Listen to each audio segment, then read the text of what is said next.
Hello everyone, welcome back to your channel तापूस learning. आज की वीडियो में हम देखेंगे क्लास 9th के हिंदी का चैप्टर नाना साहब की पुत्री देवी मैना को भस्म कर दिया गया के प्रश्न उत्तर पर चर्चा। अगर अभी तक आपने चैनल को सब्सक्राइब नहीं किया है तो फटाफट कर ले और एक कमेंट जरूर करें कि वीडियो आपको कैसी लगी। So let's go start. प्रस्तुत पाठ की लेखिका चपला देवी द्विवेदी युग की लेखिका मानी जाती हैं। स्वतंत्रता आंदोलन के दौरान पुरुष लेखकों के साथ साथ अनेक महिलाओं ने भी अपने अपने लेखन से आज़ादी के आंदोलन को गति दी थी। उन्हीं में से एक थी चपला देवी। कई बार अनेक रचनाकार इतिहास में दर्ज होने से रह जाते हैं। चपला देवी भी उन्हीं में से एक हैं। 1857 की क्रांति के विद्रोही नेता धुंधुपति नाना साहब की पुत्री बालिका मैना आज़ादी की नन्ही सिपाही थी जिसे अंग्रेजों ने जलाकर मार डाला था। बालिका मैना के बलिदान की कहानी को चपला देवी ने इस गद्य रचना में प्रस्तुत किया गया है।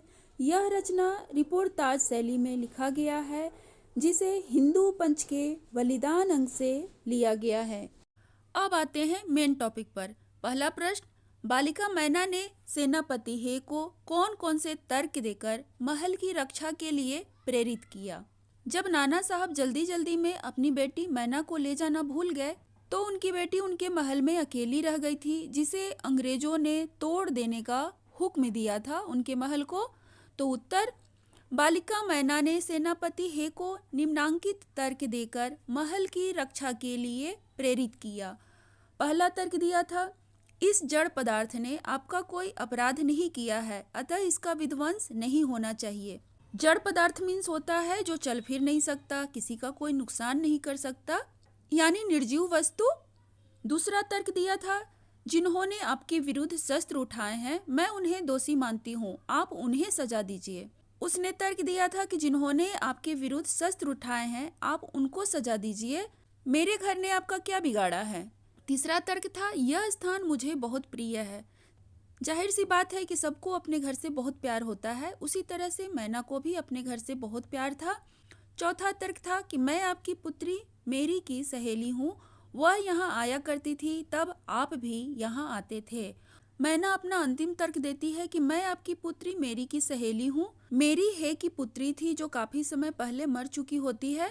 बालिका मैना सेनापति हे को अपना घर न तोड़ने के पक्ष में एक बहुत ही भावनात्मक तर्क देती है कि मैं आपकी पुत्री मेरी की सहेली हूँ और कहती है कि वह यहाँ बहुत आती जाती थी और तब आप भी यहाँ आते थे, इसलिए आप मेरे घर को मत तोड़िए।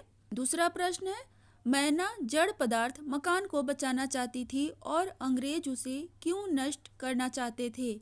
उत्तर, मैना वहाँ रहती थी, वह मकान मैना को बहुत प्रिय था इसलिए वह उसे बचाना चाहती थी क्योंकि वह उसकी पैतृक संपत्ति थी। अंग्रेज उसे नष्ट इसलिए करना चाहते थे क्योंकि वह नाना साहब का निवास स्थान था और अंग्रेज नाना साहब पर बहुत क्रोधित थे। वे नाना के वंश या महल पर दया दिखाना नहीं चाहते थे।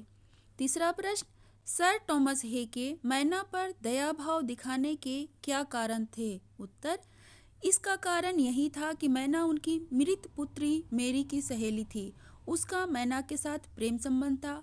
मेरी उस मकान में आती जाती रहती थी, खुद हे भी वहाँ बराबर आते थे। वे मैना को अपनी पुत्री के समान प्यार करते थे। मैना के पास अभी तक मेरी के हाथ की लिखी चिट्ठी सुरक्षित थी। इन सब बातों से जनरल हे भावुक हो गए और उन्होंने मैना पर दया भाव दिखाने का निश्चय किया होगा।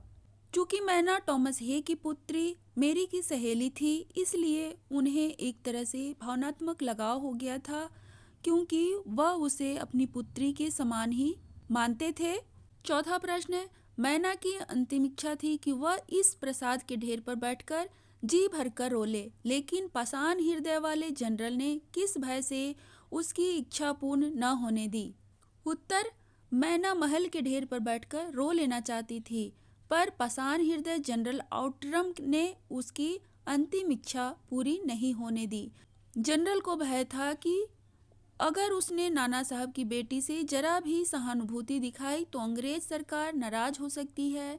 ब्रिटिश पार्लियामेंट का हाउस ऑफ लॉर्ड्स इस पर नज़र रखे हुए था, अतः जनरल आउटरम को इसकी सजा भुगतनी पड़ सकती थी। 5वां प्रश्न है, बालिका मैना के चरित्र की कौन कौन सी विशेषताएं आप अपनाना चाहेंगे और क्यों? तो पहली विशेषता है उसकी साहस। बालिका मैना साहसी है, वह अंग्रेज जनरल से तनिक भी भयभीत नहीं होती है। बालिका मैना की दूसरी विशेषता है तर्कशीलता। मैना तर्क करना खूब जानती है और अपने तर्क से जनरल हे को प्रभावित भी कर लेती है। तीसरी विशेषता है भावुकता। बालिका मैना भावुक है, वह अपने घर और पैतृक धरोहर को हर कीमत पर बचाना चाहती है। चौथी विशेषता है आत्म बलिदानी। मैना कानपुर के किले में अपना अमर बलिदान दे देती है। छठा प्रश्न है, टाइम्स पत्र ने 6 सितंबर को लिखा था, बड़े दुख का विषय है कि भारत सरकार आज तक उस दुर्दांत नाना साहब को नहीं पकड़ सकी। इस वाक्य में भारत सरकार से क्या आशय है?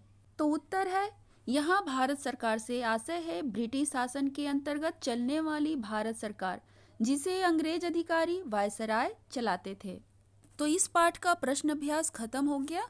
एग्जाम में आपसे इस पाठ के कुछ प्रश्न अदल बदल के पूछे जा सकते हैं, जिसका उत्तर आपको अपनी तर्क क्षमता से देनी होगी।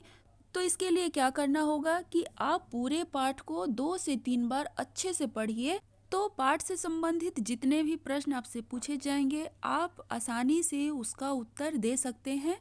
तो चलिए फिर मिलेंगे एक नई वीडियो के साथ। तब तक अपना ध्यान रखिए, खुश रहिए। Thank you for watching. Good bye.